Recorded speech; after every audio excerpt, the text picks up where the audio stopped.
be beaming, I be booming down that block. Everywhere you go, you know they know I'm hot. What's up? What's going on, my good people? Welcome back to the channel. Hope you all are doing well. If this is your first time here, I want to welcome you. Pull up a seat. Hope you enjoy the content. And before we get into this video, I want to ask that you like, comment, share, subscribe. Go ahead and tap that bell while you're at it so you're notified anytime I drop a brand new video, go live, or schedule a premiere. All right, y'all. So I am back with another mukbang. Today we eating a whole bunch of veggies, y'all. I have a loaded sweet potato. It has bell peppers, onions, mushrooms.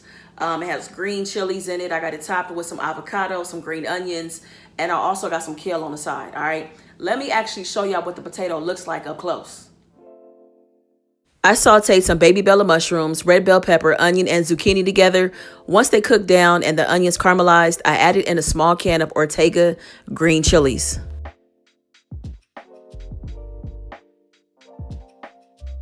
I seasoned the vegetables with some all-purpose seasoning, some jalapeno garlic pepper, Spike Original, cumin, and smoked paprika.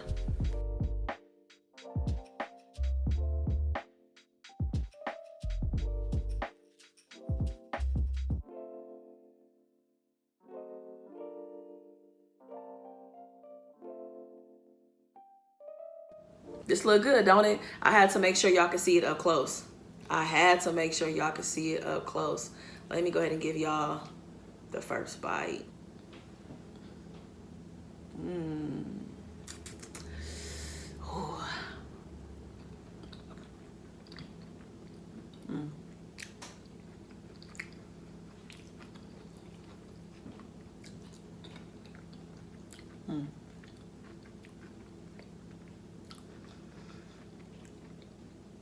There's so many ways you can stuff a sweet potato.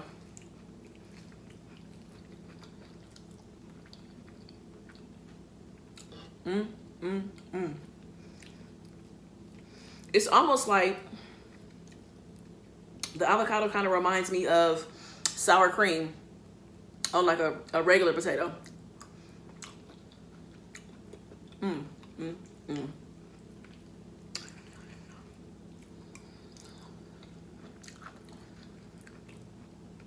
y'all saw my sprouts haul. If you haven't, I went grocery shopping the other day and I really bought nothing but fruits and vegetables pretty much.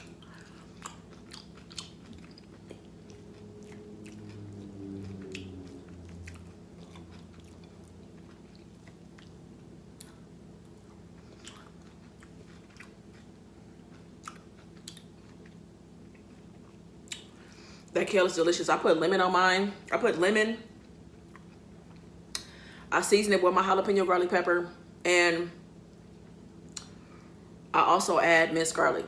Good. So the tanginess from the lemon, delicious.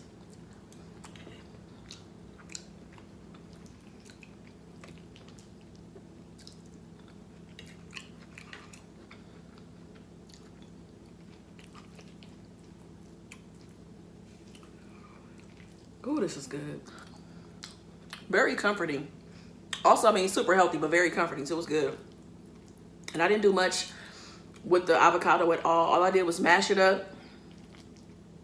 I added in some all-purpose seasoning, added in some jalapeno garlic pepper. That's it.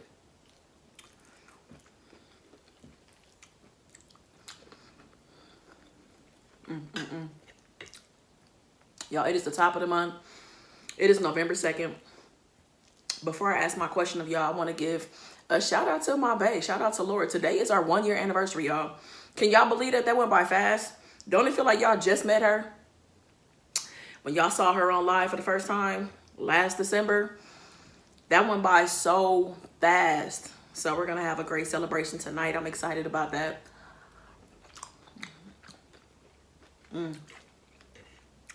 Okay, so it is the top of the month. And I'm curious, what are some things you'd like to focus on, some things you'd like to do this month? And I want to say it that way versus saying, what are your goals? Because I know sometimes we really beat ourselves up if we don't actually, meet our goal. So what are some things you'd like to try to work on? You know what I'm saying? Like, what are some things that are kind of on your radar? For me, it is definitely eating healthier. When y'all see my cooking videos, or if I'm eating, it's definitely gonna be much healthier food or smaller portions, something, you know, like it's definitely gonna be a difference for sure. Like I have to be more intentional with that. I'd like to. And also, what else do I want to accomplish this month? Oh, I'm in a class right now. I'm in a diversity, equity, and inclusion class. I would like to finish my class this month. I would like to finish it. So it's self-paced. So, you know, that can, when it's self-paced and you don't really have hard deadlines like that, you really got to hold yourself accountable. So I want to finish that. So those are my two main things this month.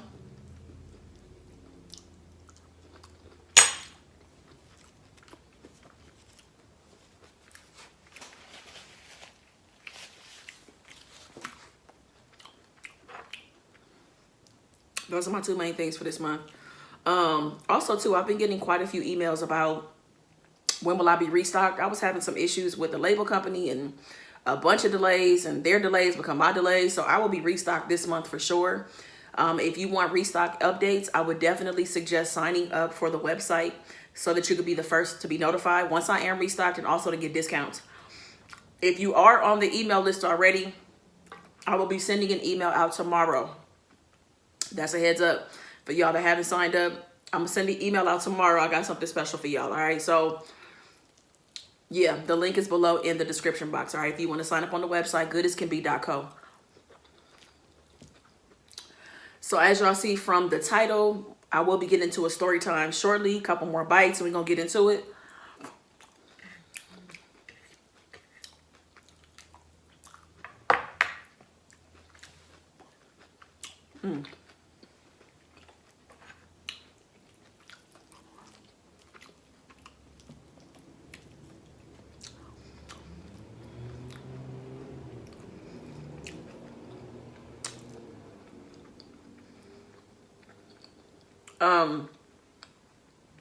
So something else I wanted to ask y'all about, your opinion about. I saw this on Twitter. It's this girl who is really advocating for, you know, people who don't want to be in committed relationships, marriages, long-term relationships. She was just saying how we need to normalize, you know, starting a life with a platonic friend. So I'm gonna say this girl probably is like maybe between 22 and 25. She lives in Los Angeles. She lives in LA. Her best friend lives in Singapore. They've been best friends for 11 years. And her best friend is relocating to LA. And they plan on starting a life together. So they plan on buying a house together. They plan on adopting a child together, or maybe one of them will get pregnant, but raising the child together. And, you know, for them, it's just not a huge focus to be in a committed relationship. And that's not to say, like, you know, they may start dating, they might get married or whatever, but, you know, they still will raise their child together, which also means the child would have, like, you know, step parents, which is cool too. You know, and they would still have their property and stuff together. So people were just going in the comments like, that's not traditional, that's weird, that's this, that's that. And I don't know, I think it's a great idea, actually. I think it's a great idea. You know, to start a life, you know, and maybe the start a life part is throwing people off, but why not share something with someone else? If it makes it easier on you to buy property, it makes it easier on you to be a parent as well, because you have somebody else that will be, you know, parenting with you. And not to mention, like I said, with the kid, like if both women both go on to get married eventually or have life partners or whatever the case may be, the kid will have 4 parents potentially. You know what I'm saying? So I'm like, I think it's a great idea. And also too, I think it's, you know, in 2021, I think it's almost 2022. I think it's time to do away with tradition. Like, the world as we know it is just not the same, you know, between what we're going through. I mean, crypto, like even the, you know what I'm saying? Like the world is different. I mean, we got a metaverse now, you know what I'm saying? Like things are just changing right before our eyes, which means the dynamic of relationships are very different too. And I think that, I mean, I think it's great. And I think it's very important for people to just do whatever works for them. Yeah, I wouldn't be opposed to something like that. Like I could see myself doing something like that. Like me and a best friend starting a life together like that, like living together, putting our money up together to do things and all that stuff. I would definitely do something like that. And, you know, especially somebody that I know and I trust. And she said her best friend is her soulmate. Like, she was like, they are locked in. And, you know, I want to raise my children with love. You know what I'm saying? So I think it's a great idea. So y'all tell me, could you do that? What do you think about it? Yeah, I think it's okay. And I just think that tradition is done with. I think it's over and done with. And I think that all the things, excuse me, we're conditioned to believe or that we used to believe are just, it's just over, because the world has changed so much and it's changing right now as we speak, you know.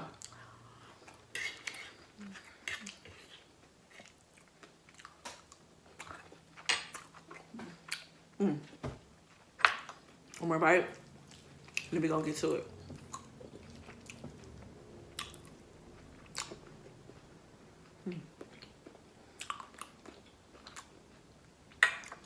That is too good. All right, y'all, it is now time for story time. If this is your first time watching story time, this is a fiction story that is not based on any true events or anybody that I know.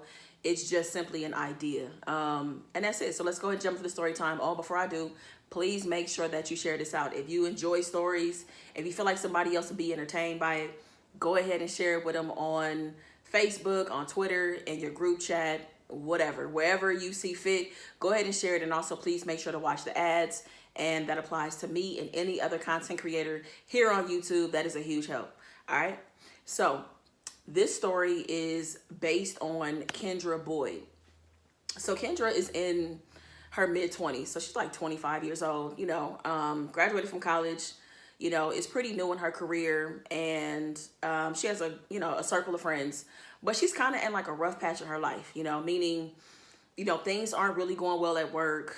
She got written up recently, some stuff she kind of got caught up in or whatever. So she's kind of like bummed out about that. She has some stuff going on with her circle of friends where they're just miscommunicating. You know, she's kind of been like a no call, no show to a couple of things because she's been stressed out about work. Her and her mom haven't been on the same page. Like everything just kind of feels like it's just off. You know what I mean? Like nothing is really going right in her life. And really a lot of it boils down to the fact that she doesn't really feel like herself, you know what I'm saying? And, you know, she's trying to find the words to express herself, to let people know, you know what I'm saying? Like to communicate how she's feeling, but she can't find the words. And, you know, she's just making bad decisions, just not really being herself. Like I said, you know, not showing up to stuff, not calling people back, not returning text messages, like making bad decisions at work, you know, that caught up to her, right? So really all of this boils down and she kind of like, you know, reflects. She realizes that she might be struggling with maybe depression or maybe something else is going on. And, you know, she's like, I really need to talk to somebody. Like, I need help. But she doesn't express this to anybody. So, you know, she's obviously looking online and people are talking about therapy and stuff like that. So she quietly like seeks out therapy, you know, seeks out services. And, you know, she's, you know, calling around, you know, did like a Google search looking for, you know, different therapists and different websites that she's been on. And she calls some therapists in the area. She connects with somebody. The first person is a man and he's older. And, you know, this is her first time going to therapy. So she didn't really know, she doesn't know what she's looking for, you know. So she gives it a try. He's accepting new patients. He takes her insurance and she goes and it's just not a good fit. Like, it's just not. Like, she doesn't like the way that he communicates. She doesn't like the way that he looks at her. Like, everything kind of feels uncomfortable, uneasy. So she was like, she went to one session, never went back. So she looks for a second therapist and she's like, maybe I might want a woman. Let me try a woman, you know? So she gets a woman and this woman is like in her 40s or 50s. And it's a little bit better. You know, she gets to one session with her and then gets to a second session as well. And then gets to the third session and she's just like, this just doesn't feel right. You know, I feel like she's not asking the right questions. She's not elaborating. It doesn't feel right, right? So then she goes to a third therapist and it's another woman. And she feels like, okay, maybe third time is a charm. And it's just not working out. You know, the therapist basically canceled her appointment right before she was supposed to show up. It was hard getting back on her schedule. So she's frustrated. You know what I'm saying? She's ready to throw in the towel. And, you know, like I said, through all of this, she's doing this quietly. Like, nobody knows that she's feeling how she's feeling and that she's looking for therapy, right? Looking for a therapist. So she's like, all right, whatever. But she's still going through her regular routine. So her day usually consists of going to the gym. She goes home, she showers, she goes to work. And then she usually kind of ends up in this coffee shop that's right by her house. If she doesn't go every other day, it's like, if she doesn't go every day, it's like every other day, right? So she goes to the coffee shop, and she usually gets home from work like around 9 o'clock at night, right? So she's in the coffee shop, she goes in and gets a caramel macchiato, and, you know, she's waiting for her drink. And there's like this board that catches her attention. It's like a board where people, you know, you could pin your business cards, right? So it's people who do graphic design, they might make logos, somebody is a dog walker, like all kind of stuff is on this board, right? And she notices that somebody is a therapist, right? So that has their own practice. And so this card jumps out at her, and then she kind of like laughs a little bit, like, okay, what are the chances of me seeing this card? It must be meant to be. So she grabs the card, puts it in her pocket, she gets her drink, and she walks, you know, to her apartment, which is very close. Like, it's not even, it's like up the street, right? So she walks home, and she gets in her apartment, and, you know, she's really just excited about this, you know, maybe potentially finding a good match, right? So she pulls out the business card, sits down at her laptop, and she Googles a therapist. And, you know, the person comes up. They have great reviews. People are speaking very highly of them. And she's like, okay, cool. So she goes to the therapist website, accepting new patients. This therapist also accepts her insurance.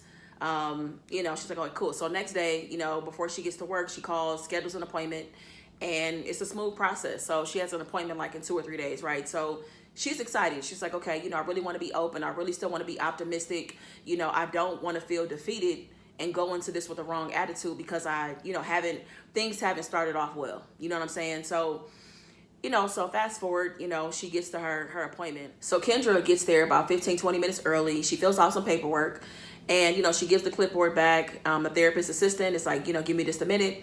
So maybe like 5, 10 minutes later, you know, she's like, okay, let me take you back. So she walks into the office, and she walks into this very warm and welcoming office. It has bookshelves. There's like a candle lit off to the side. There's pictures, you know, on these shelves as well. It's just a very warm space. And then she sees a therapist, and she stands up. This woman is tall. She just looks very welcoming and warm. And her name is Diane Billups. And so they introduce each other, and, you know, Kendra feels good about this. She has like a really good feeling about Diane, right? And, you know, the first session really goes differently than all the other ones that she's tried. So it's almost like Kendra's in the driver's seat for this first session. You know, Diane really wants her to just answer questions, you know, give her a feel for why it is or what's happened to bring her to therapy. You know what I'm saying? So, you know, Kendra's really guiding most of the conversation. Of course, Diane is, you know, jumping in, asking questions, you know, for her to go ahead and give detailed answers about certain things. And then before you know it, the hour is up, right? And Kendra, you know, really kind of feels good that she was able to release certain things and was asked questions to talk about certain things. And, you know, and she just loved that she was in the driver's seat and that she had a little more control in the first session than she did in her past sessions, right? So, you know, Diane tells her like, hey, it's completely up to you, but I think we should do weekly. But you can do bi-weekly or once a month if you'd like. But Kendra's like, no, like I want to come back next week. You know, I want to be aggressive with this, and I want to be consistent, you know, so I want to come back next week if I can. And so she gets on her books, and she's excited about this next appointment. And so Diane is like, you know, you did a lot of the talking the first time, but the second time, you know, our second session, of course, I'll be more involved. I'll have some notes and stuff like that, and some things that we can focus on. So, you know, time goes on, you know, the week goes by, next week rolls around, you know, she's been in her regular routine. You know, she still kind of is not herself, you know what I'm saying? Because she hasn't really tapped into what's going on, you know, and moved towards a solution. So she's like talking to her friends, but like not really. She's still kind of like distant. Her and her mom are talking, but it's not as much.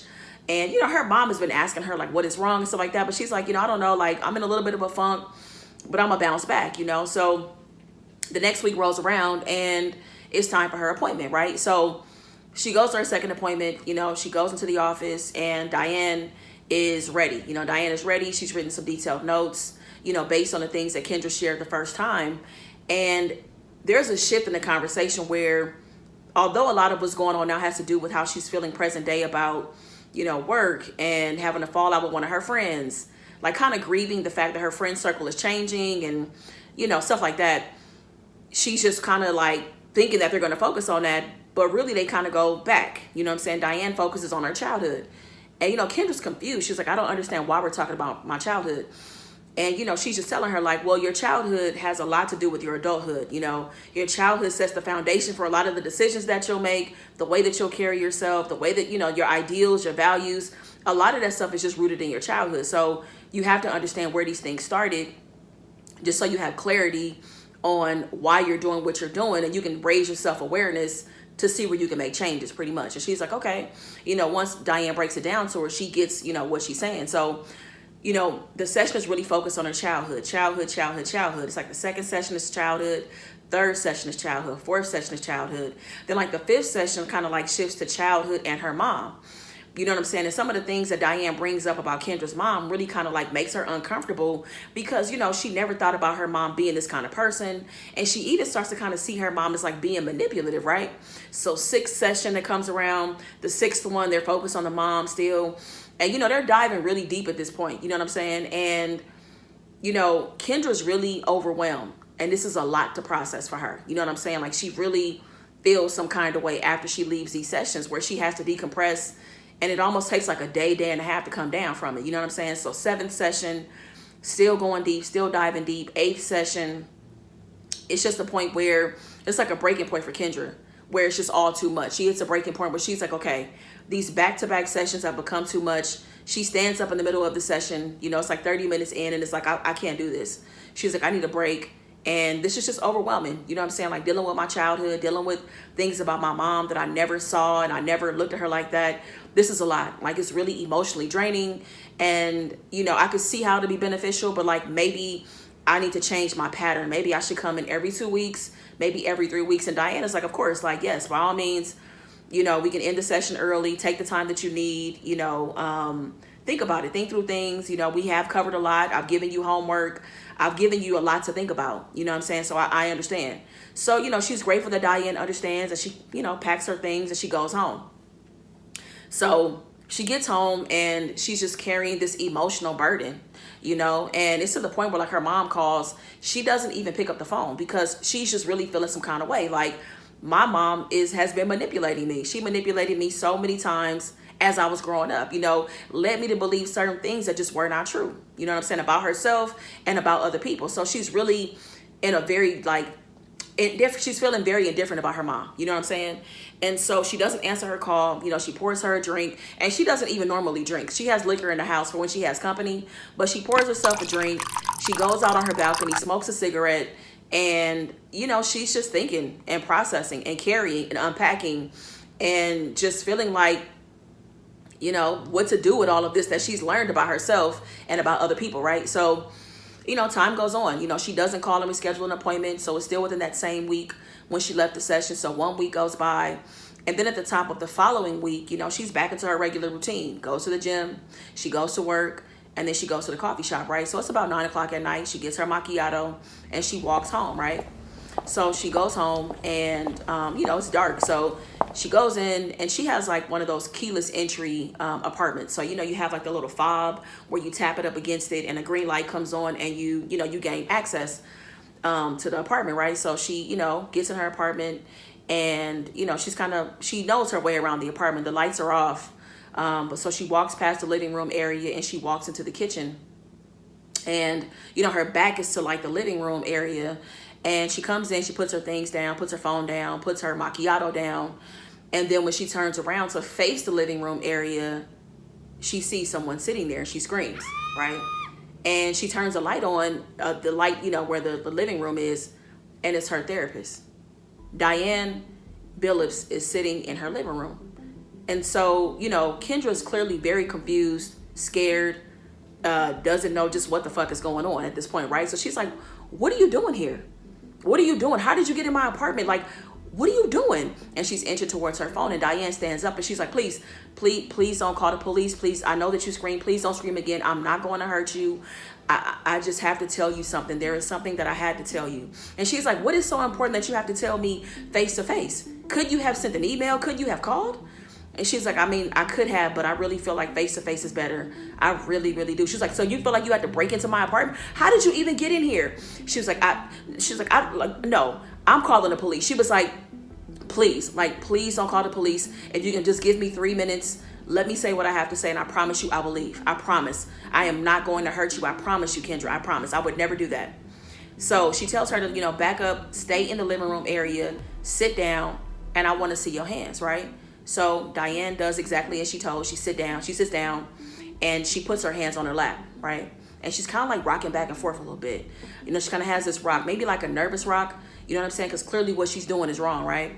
And so, you know, Kendra's like, okay, spit it out, 3 minutes. Why are you here? She was like, okay, so I know that, you know, our last session was very intense, and, you know, we've covered a lot of ground over the last, like, you know, 8-9 weeks. And look, I'm sorry. She's like, sorry for what? I'm sorry for some of the things that I have said about your mother or led you to believe about your mother. I mean, are you trying to say that none of it was the truth? She was like, no. I mean, I'm just sorry. Like, I felt like that you are feeling indifferent and feeling some kind of way about your mom. And she was like, okay, what does it have to do with anything? And she's just like, because, you know, I have to admit that, you know, you and your mom have something that I kind of wish that you and I had. And she's like, I'm sorry. I don't know what the fuck you're talking about. You're not making any sense. What are you talking about? I need you to use your words and tell me, what are you talking about? I mean, I'm your patient. What do you mean? Okay, so I know this is going to be strange. And I know that you're not expecting this, but I'm the person who brought you in this world. And she's like, what? She's like, I'm the surrogate. I'm the surrogate that your parents paid, you know, to have you. And so at this point, you know, Kendra lets down her guard completely. She's like, what? And this is the truth. So she lets down her guard because she knows that, you know, her parents used a surrogate, you know, in order to have her, you know, for her to come into this world, right?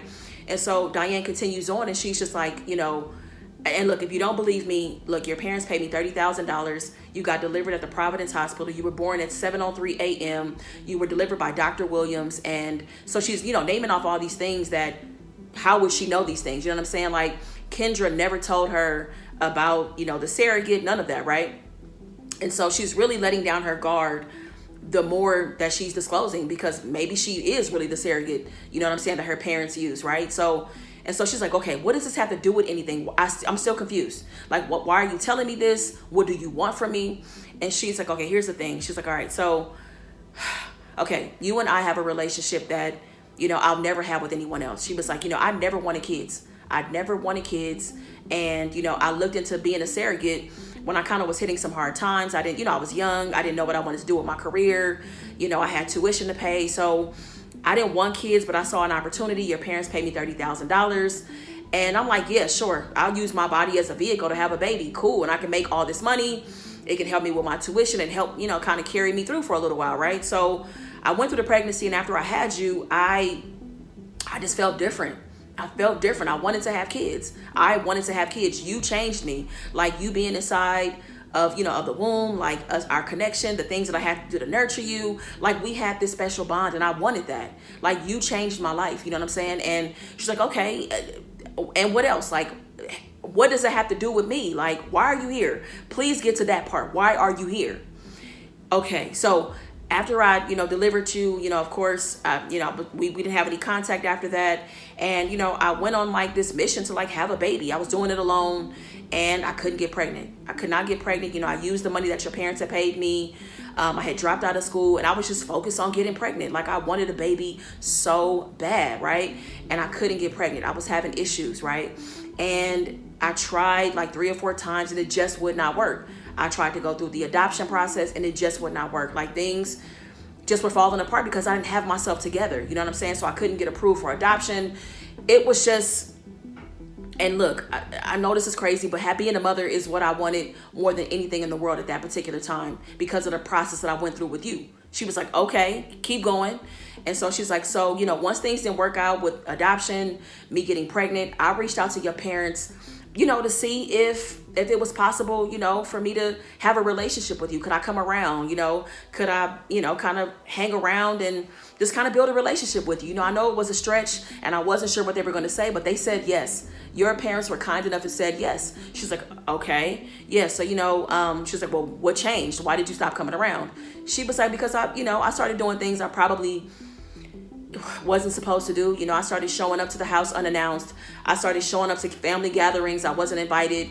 And I know that it came off very weird, but I just wanted this relationship with you, and I couldn't let go. So your parents packed up, they moved to another city, and that was it. I was left alone. I was left as a woman who couldn't get pregnant. I was missing you. I didn't have a relationship with you. And I just wanted a bond. I just wanted a relationship with you. And that's it. That's all I was asking for. So all these years went by, and then I just felt like I wanted to come and find you. I wanted to find you, and that's what I did. So I found you around the age of 15, and I've been kind of, you know, admiring you from afar since you were 15. So for the last 10 years you've been around, she's like, I know it's strange, but yes, like, I mean, I used to come to your high school. I used to see when you would get dropped off. I used to hang out when you would, you know, leave and catch the bus when you would leave. And this place here, like, I know you moved in not too long ago, but I was even here on your moving day. You know, I was parked across the street, and I see you when you're out on your balcony smoking cigarettes at night. And I know when you go to the coffee shop, and, you know, that's why I dropped my business card off in the coffee shop. Like, I just hope that maybe one day you would look at the board and you would need a therapist, and you would come calling, and you finally did. And she was like, Kendra's like, I'm sorry, like this, I can't.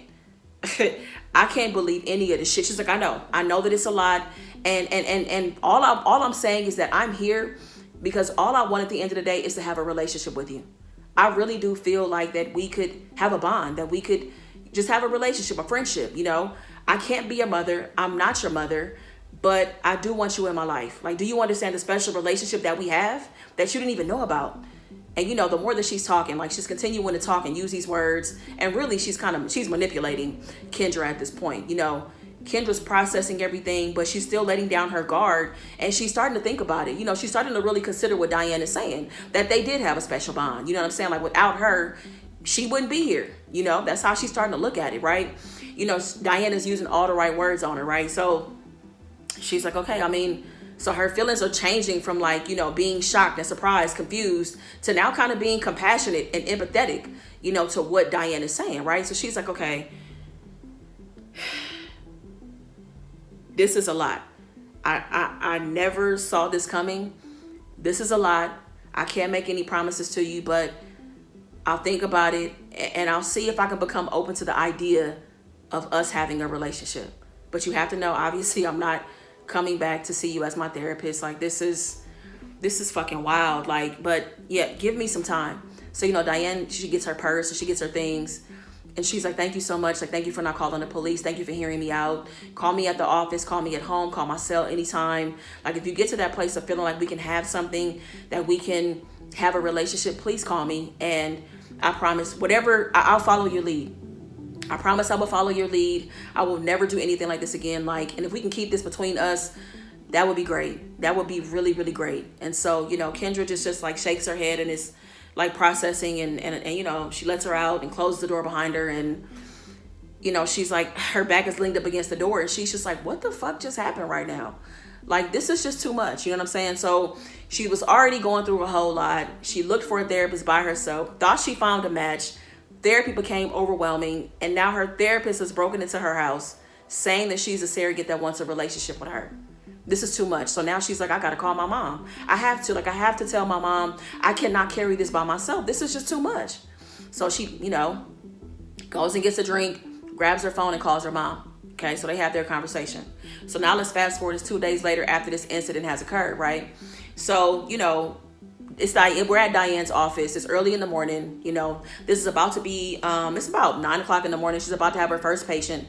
And this patient is a brand new patient. So, you know, she's in her office, business as usual, like nothing is going on. Like, she didn't break into somebody's house a couple of nights before. You know, she's, you know, looking at her schedule, you know, going through her emails and stuff like that. And she reaches out to her assistant and she's like, hey, when my new patient arrives, go ahead and make sure they can come in, you know, whenever they arrive, right? So she's looking down, you know, going through her calendar and stuff like that. And a couple of minutes later, the door opens and she doesn't look up immediately. And the person that walks in closes the door and they turn around and she looks up and she's like, Angie, she's like, what are you doing here? And she was like, what do you mean, what am I doing here? Why were you in my daughter's house? Why the fuck were you in my daughter's house 2 nights ago? You got some nerve. I cannot believe you. You crazy fucking bitch. Look, you tried all of this shit before. You were showing up doing things you weren't supposed to be doing. And you still on that? Like, you were supposed to leave my daughter alone. Leave me, my daughter, and my family alone. You know my husband is in law enforcement. So I'm going to tell you this right now. Look, We are in the process of getting a restraining order against you. It will be approved. It will be issued, hopefully by tomorrow. And I absolutely plan on making a call to figure out who can I report you to. And I don't care what you lose. I don't care if your license is suspended. I don't care what happens to you at this point. But I'm gonna tell you one thing. This is the last time. You have been basically stalking my daughter for the last 10 years while she was a minor. Do you know what kind of offense that is? Look, this is the only warning. This is it. Okay, this is the last time that I'm gonna say something about this because you were supposed to be keeping your distance. This is it. If I see you again, if you come close to my daughter again, you will either be dead or in jail. So do with that what you will. Do with that what you will, okay? And then she grabs her stuff, you know, she gets herself together, you know, tidies up her sweater and walks out. So once Angie walks out of the office, Diane sits back in her chair and she's really just thinking about what just happened. For her, it feels like the rug was pulled out from underneath her because she was really settled on the fact, like she just knew that her and Kendra were going to move in the right direction. They were going to be traveling together, you know, going to lunch together, shopping, you know, just spending quality time with each other. You know what I'm saying? And for her, she's just like, I don't understand why Angie is here. You know what I'm saying? Why is she trying to interfere with what Kendra and I could potentially have? You know, like she's not thinking about any of the ways that she is wrong or out of line, right? So fast forward, Angie makes good on everything that she said. There's a restraining order in place and Diane gets stripped of her license, y'all. She can no longer practice, which is probably the best thing because clearly this woman, something ain't right? So she gets her things together, you know, she relocates and she's just thinking about starting her life over and trying to let go of, you know, this thing that she wanted so bad, like having this relationship, this bond, you know, with Kendra. Like she's still having a hard time with that. She's struggling. And, you know, at this point, now that she's not practicing, you know, she doesn't have her business any longer. She also doesn't know where to start over, how to start over, where to go, what to do. So luckily she has some money saved up to be able to relocate and kind of like take the time to think about that. You know what I'm saying? So like, let's fast forward like, I don't know, like a month or two later. And, you know, one day Diane is at home and she's reading a book and her phone goes off and she looks at the phone and it's a text message. And it's from a number that is not stored in her phone. She doesn't recognize this number at all. And the message just says something to the effect of, like, if you really cared about me, you know, if you really care about me the way that you say you do, you'd get help. And then that's it. That's all it says. And of course, she knows that this message has to be from Kendra. And, you know, she knows that Kendra's right. Like, as she sits and reflects in her life that is completely empty, you know what I'm saying? Like, she doesn't have anything, no friends, no relationship, no kids, just nothing. It's just her and these four walls and her books, you know what I'm saying? And her degrees. That's all she has. You know, she hasn't taken the time to really connect and bond with anybody. Like she's just, her life is centered around this obsession, this desire to have this bond and relationship. You know what I'm saying? And, you know, trying to hold Kendra responsible for something that she wanted. And so, yeah, she does what Kendra suggests. She goes and sees a therapist because it's time. It's time for her to like let these things go and really just stop doing the shit that she was doing. You know what I'm saying? Because as she's reflecting, just thinking about how out of line, finally she realizes just like the shit that she was doing was way out. You know what I mean? So that's the story, y'all. So she works on herself and I'm pretty sure she has some intense therapy with her therapist, I'm sure. And let's hope that while she was in therapy, let's just hope that she was telling the truth. Because that's one thing people don't do is tell the truth. You know what I'm saying? Like your therapist doesn't know you. So you have to give them the real pieces to work with so that they can help you be better. You know what I'm saying? So that's the story time, y'all. I don't know. I mean, anything could happen with a therapist, you know, anything could happen. Like I'm sure relationships are formed. I'm sure lines are crossed, boundaries are crossed. I'm sure all kind of shit happens. You know what I mean? But Diane definitely had an obsession, a deep obsession with Kendra. And, you know, she was the closest thing to motherhood. That is the closest thing she's ever had to motherhood. And she just couldn't let it go because she never got to experience it. You know what I'm saying? And, you know, Kendra changed her life. And, yeah, it's just unfortunate that it got to that point where she couldn't let it go, you know? So that is it. That concludes story time. I'm about to go ahead and wrap this video up. So please be sure to give it a big thumbs up. And go ahead and meet me in the comments. Talk to me about the story time. Tell me about the things you plan on doing in November. Even if it's rest, okay? It ain't got to be nothing big, grand, or anything like that, y'all. Whatever you plan on doing, please feel free to share in the comments. And finally, you can also chime in on the Platonic friends building a life together. What do you think about that? All right. So that's it, y'all. Make the best of the day. Be good to yourself. Peace. I be beaming, I be booming down that block. Everywhere you go, you know they know I'm hot.